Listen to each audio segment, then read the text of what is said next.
students, welcome you all to our educational YouTube channel Augmenting Concepts. Today we are going to conduct session 8th on respiratory system human beings. After this we will be conducting skeletal system session wise. Students, till now we have learned about nostrils, nose, nasal cavity, pharynx, larynx, trachea, bronchi, bronchioles. Today we are going to take lungs. As you are seeing in the diagram, it is a complete diagram of our respiratory tract. This is the larynx, we can see. This is the trachea, about which we have already discussed. Here you can see the cartilages, right? Then comes bronchus, trachea dividing into two, bronchus, and these are the lungs. This is the right lung and this is the left lung. Now students, can you see this demarcating line? Another demarcating line, and on this left lung you can see this is a demarcating line. Why these demarcations are there? Because it is forming three lobes of lungs. That means right lung is divided into three lobes. This is the upper lobe, this is the middle lobe, and this is the lower lobe of right lung. But the left lung is divided into only two lobes. This bigger one is the upper lobe and this is the lower lobe. Now you will see another view of the lungs.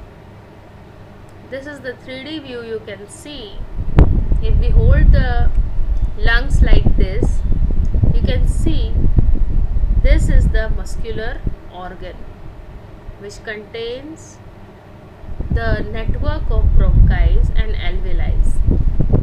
If you see the side portion of it, you can see the three lobes like this. The first lobe, second lobe and the third lobe. Here this is the upper lobe and this is the lower lobe. How interesting it looks like now. The lungs.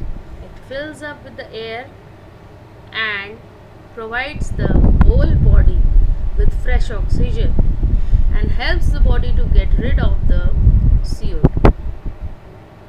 This is the third diagram in which you are looking at the transverse section of the lungs. If we cut the lungs transversely, or when we cut it longitudinally, this is the longitudinal section. You can see this is the upper lobe portion, this is the middle lobe portion, and this is the lower lobe portion of the right lung.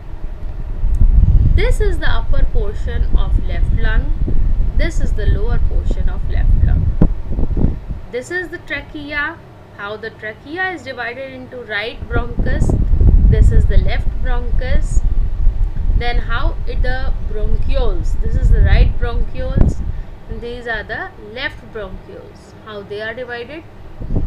Can you see how interestingly the whole bronchus and bronchioles are covering up the lungs from the upper portion right to the lower portion of the lung. Here also and here also you can see how nicely all the bronchioles are spread over the lungs. Coming to the next diagram, you can clearly see these are the two lungs and the lungs are covered with the pleural cavity. Fine. The lungs have two outer covers, or you can say layers. These are called pleura and the cavity is called pleural cavity. How does it work? We will see here. Coming on to the nodes of the lungs, a pair of spongy air-filled organs on each side of the chest or thorax are called lungs. Fine. You have already seen in the 3D diagram. Here and spongy type of organ it is.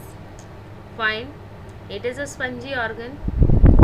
Then coming on to the notes, air filled. Why it is called air filled? Because you all know that lungs are filled with alveoli.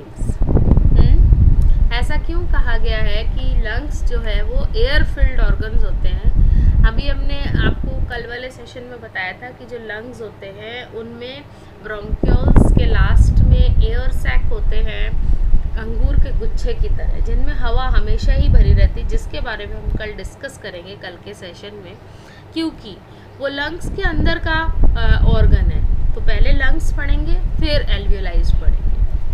तो air filled organ इसीलिए है क्योंकि इन एल्वियोलाइज में ऐसा कभी भी नहीं होता कि लंग्स की जो पूरी एयर है वो बाहर निकल जाए। अगर ऐसा होगा तो लंग्स पिचक जाएंगे।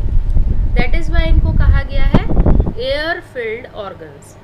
जो कहाँ है present, where are they present? Lungs are present on each side of the chest. जो हमारा चेस्ट है, थोरैक्स है, थोरैक्सिक कैविटी है, वहाँ पर दोनों साइड पर लंग्स प्रेजेंट है।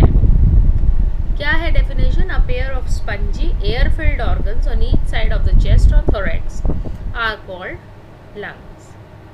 आगे है lungs are part of respiratory system.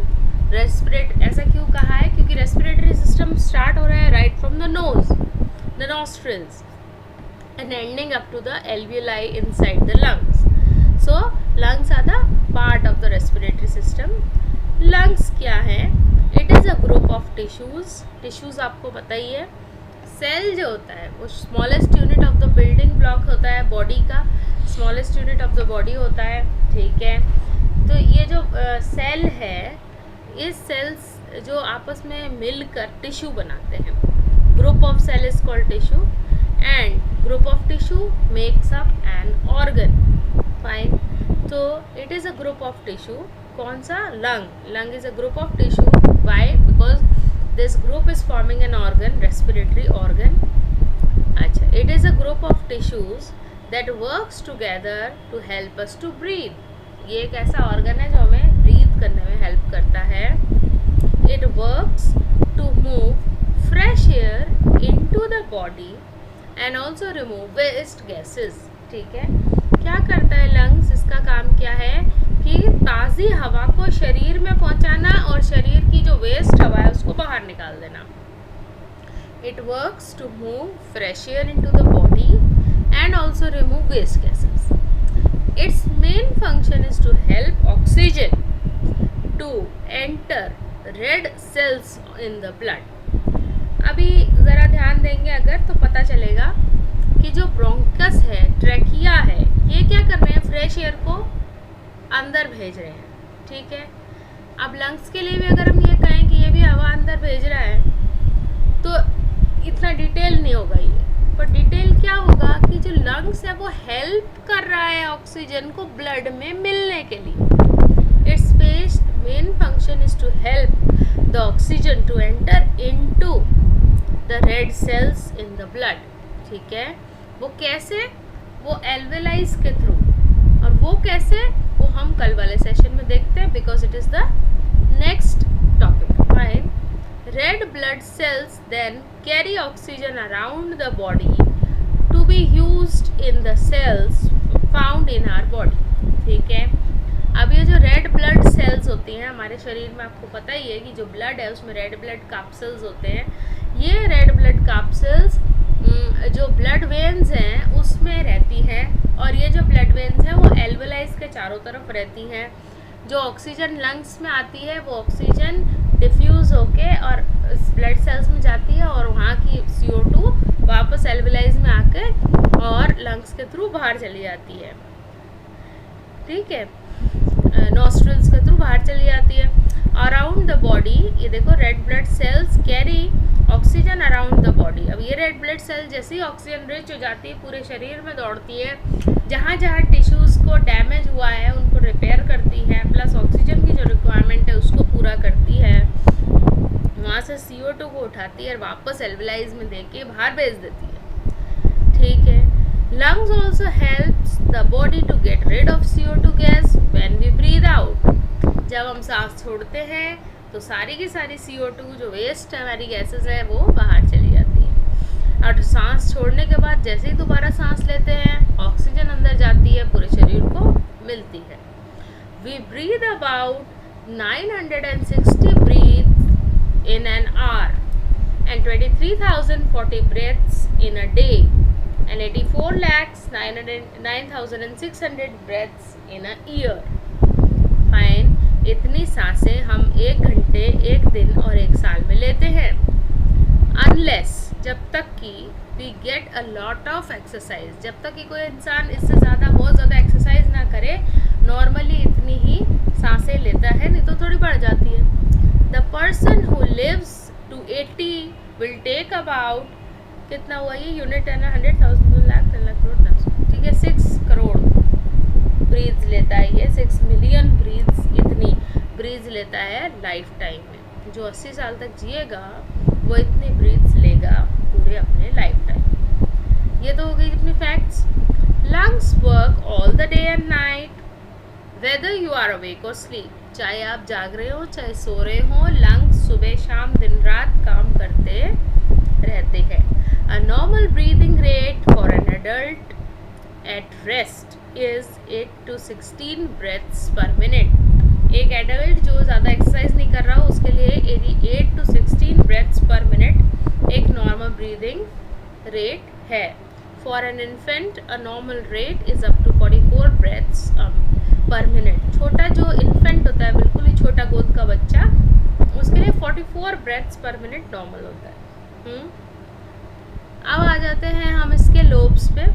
The right lobe lung consist of 3 lobes, the left lobe is consist of 2 lobes, the lungs are covered by a lining called pleura.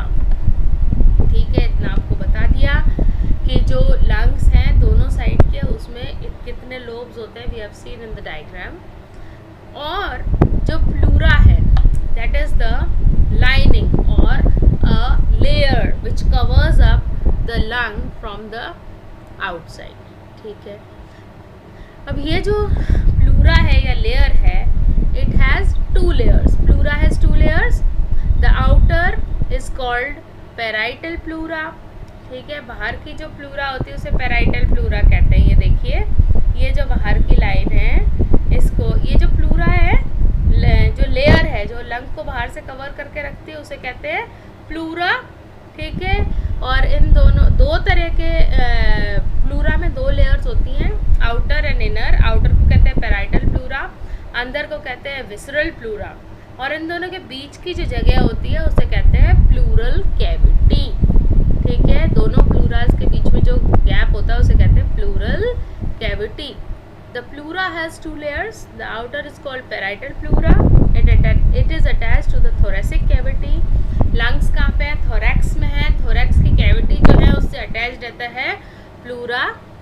ठीक है, समझ में आया आपको?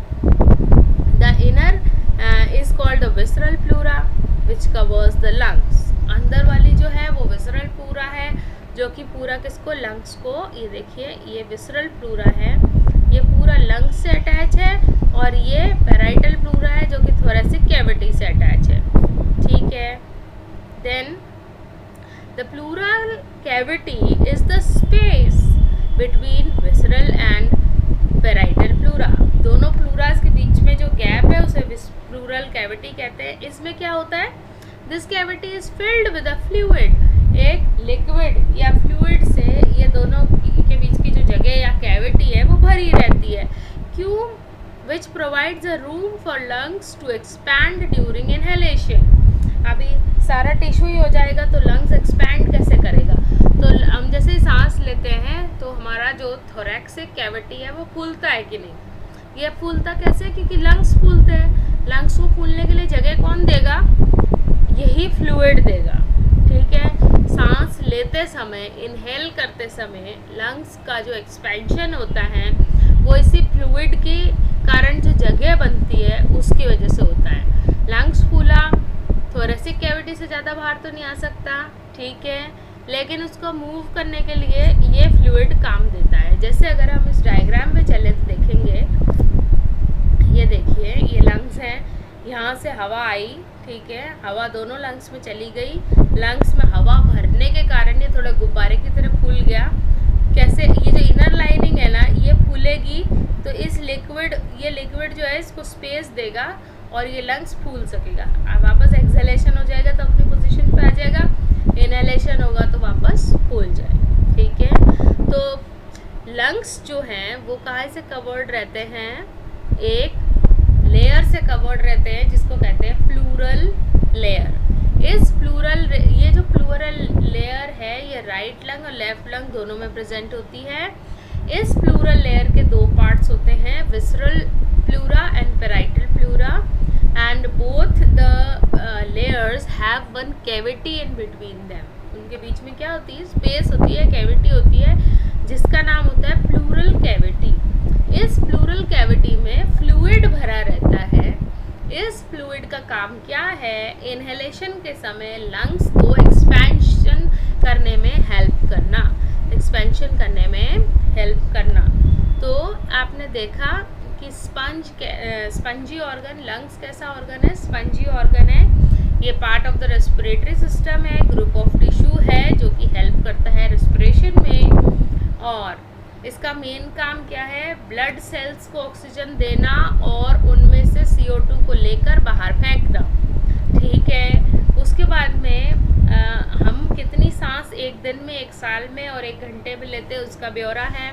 उसके बाद जो लाइफ टाइम में कितनी सांस एवरेज ली जाती है, एक इन्फेंट कितनी सांस पर मिनट लेता है, एक एडल्ट कितनी सांसें पर मिनट लेता है, ये देखा हमने। उसके बाद में राइट लंग्स के कितने पार्ट्स हैं, लेफ्ट लंग के कितने पार्ट्स हैं, फिर उसके बाद में उसकी कौन सी लेयर से लंग्स कवर्ड रहते हैं, उसके कितने पार्ट्स हैं, उसके बाद में उनका क्या नाम है, और फिर हमने ये देखा कि उसमें क्या भरा रहता है और उस फ्लूइड का क्या काम है। Isn't it we have seen in the notes? Then we have referred the diagram that this is the trachea, larynx, bronchus, bronchioles, part of the lungs, ठीक है, right lung and left lung looks like that. Then we have seen the 3D view. फिर हम आ गए इसके longitudinal section में जिसमें हमने देखा कि lobes किस तरह से divided है और इसके अंदर bronchus और bronchioles कैसे फैले हैं। फिर हमने pleuras के बारे में देखा। Then we have seen the notes. Now the session is completed, students, and in the next session we will be taking this topic alveoli, which is one very interesting topic, and you will see that how lungs are how much complicated. Fine. How do you like the session? Please comment me in the box, and if you have any question, please let me know. Thank you so much.